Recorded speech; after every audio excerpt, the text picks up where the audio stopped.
তৃণমূল গুন্ডাদের পার্টি এজন্যই আইএসএফ এর কাছে পেটানি খাচ্ছে। পয়সা দিয়ে ডায়মন্ড হারবারে লোক কিনছে। নন্দীগ্রামে রামকৃষ্ণ পুজোয় উপস্থিত হয়ে পড়লেন বিরোধী দলনেতা। পূর্ব মেদিনীপুর জেলার অন্তর্গত নন্দীগ্রাম ১ নম্বর ব্লকের গড় চক্রেবেরিয়ার বঙ্কিম মোড়ে রামকৃষ্ণ পুজোতে উপস্থিত ছিলেন নন্দীগ্রামের বিধায়ক তথা রাজ্যের বিরোধী দলনেতা শুভেন্দু অধিকারী। মঞ্চ থেকে প্রায় 50টি খোল এবং 200টি গীতা তুলে দেন সাধারণ মানুষের হাতে। সুপ্রিম কোর্টের নির্দেশ, আজ থেকে চূড়ান্ত পর্যায়ে পর্ব শুরু। ভোটার তালিকায় বিশেষ নিবিড় সংশোধনের ময়দানে জুডিশিয়াল অফিসাররা দায়িত্বপূর্ণভাবে কাজ করতে শাসক দল আরো চিন্তায় পড়বেন। শুভেন্দু অধিকারীর আরো বলেন, যারা ভারতীয় নয় তাদের নাম থাকবে না, সে তিনি হিন্দু বা মুসলিম যেই হোক না কেন। যারা শরণার্থী হিসেবে এসেছেন তারা সিএএ এর মাধ্যমে নাগরিকত্ব পাবেন, তারপর থাকবেন। বাংলাদেশ থেকে আগত প্রত্যেক মুসলিমদের নাম বাদ যাবে। তৃণমূল ও আইএসএফ এর মধ্যে সংঘর্ষের রণক্ষেত্রে মিনাখায় প্রসঙ্গে বলেন, তৃণমূল গুন্ডাদের পার্টি এজন্য আইএসএফ এর পিটানি খাচ্ছে। পয়সা দিয়ে ডায়মন্ড হারবারে লোক কিনছে। মুকুল রায়ের প্রয়াণ এর কথায় স্মৃতিচারণ করলেন শুভেন্দু। তিনি বললেন, মুকুল রায় রাজনীতির বিষয়ে অবশ্যই অভিজ্ঞ ছিলেন। তার প্রয়াণ রাজনীতির একটি অঙ্গ হিসেবে বাংলা তো হারালোই,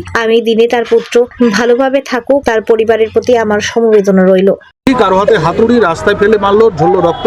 তৃণমূল আইএসএফ সংঘর্ষের তৃণমূল গুন্ডাদের পার্টি এখানেই ডান দিকে চিল্লগ্রামে খুন করেছে দেবব্রত মাইতিকে, এদিকে বাম দিকে মনসা বাজারে খুন করেছে রথিবালা আড়িকে। অত্যাচারী পার্টি।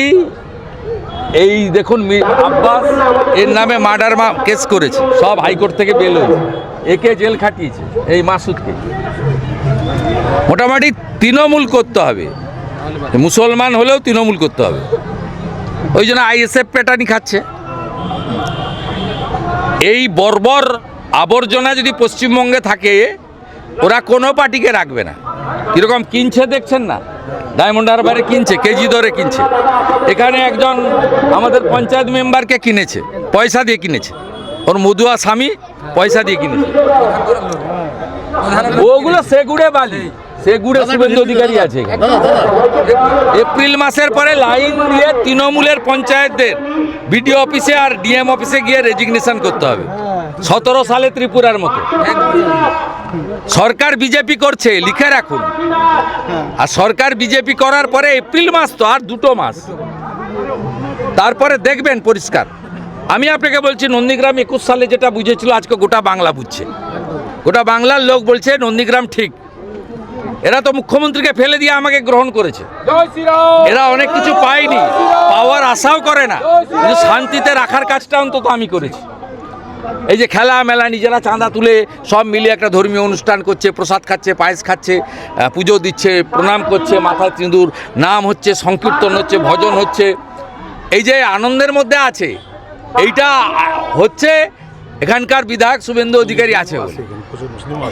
হ্যাঁ বলেছি তো, রাষ্ট্রবাদী যারা এই বুথে মুসলিম বুথে এজেন্ট দিলে তৃণমূল ভোট পাবে না।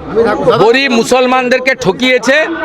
যত সুযোগ সুবিধা আছে, সুযোগ সুবিধা সুফিয়ানরা নিয়েছে, সাউদ্দিনরা নিয়েছে, কোনো গরিব মুসলমান পায়নি। দাদা, কংগ্রেস লিডার তিনি আজকে প্রয়াত হয়েছে। আমি সকালেই রাত্রেই জেনেছি। আমাকে মুকুলদার যে প্রাক্তন সহায়ক ছিল স্বপন আমাকে রাত্রে 2:30টায় জানায়। তারপরে আমি সকাল থেকে খোঁজ খবর রেখেছিলাম। আমি সোশ্যাল মিডিয়াতেও দিয়ে শ্রদ্ধা জানিয়েছি। বিধানসভায় দেহ আসলে আমাদের বিজেপি এমএলএরা সেখানে মাল্যদান করবেন, এবং আমি ঘণ্টাখানিক আগে হাপুনের সঙ্গেও টেলিফোনে কথা বলেছি। দাদা, সুপ্রিম কোর্ট তিনি একজন রাজনীতিবিদ ছিলেন, আমার সঙ্গে ব্যক্তিগত সম্পর্ক অত্যন্ত সুমধুর ছিল। যাচাই পর্ব শুরু হচ্ছে।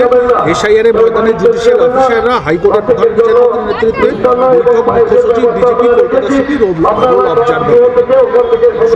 সুপ্রিম কোর্ট যা বলেছে করুন। যারা ভারতীয় নয় তাদের নাম থাকবে না, সে হিন্দু হোক মুসলমান হোক। ভারতীয় যারা নয় তাদের নাম থাকবে না। আর যারা শরণার্থী হিসেবে হিন্দুরা বাংলাদেশ থেকে এসেছেন, তারা সিএ এর আওতায় নাগরিকত্ব পাবেন এবং তাদের নাম ভোটার লিস্টে থাকবে। আর বাংলাদেশে মুসলমানদের নাম থাকবে না। এসআইআর তো একেবারে শেষ। বাংলাদেশ থেকে আসা প্রত্যেকটা হিন্দুর নাম ভোটার তালিকায় থাকবে, কারণ তারা শরণার্থী। আর বাংলাদেশ থেকে আসা প্রত্যেকটা মুসলমানের নাম বাদ যাবে, কারণ তারা ভারতীয় নয়। কত নাম বাদ যাবে মনে হচ্ছে পশ্চিমবঙ্গ থেকে? আমি প্রথমে বলেছিলাম, শেষে বলবো, মাঝখানে বলবো না। দাদা আরেকটা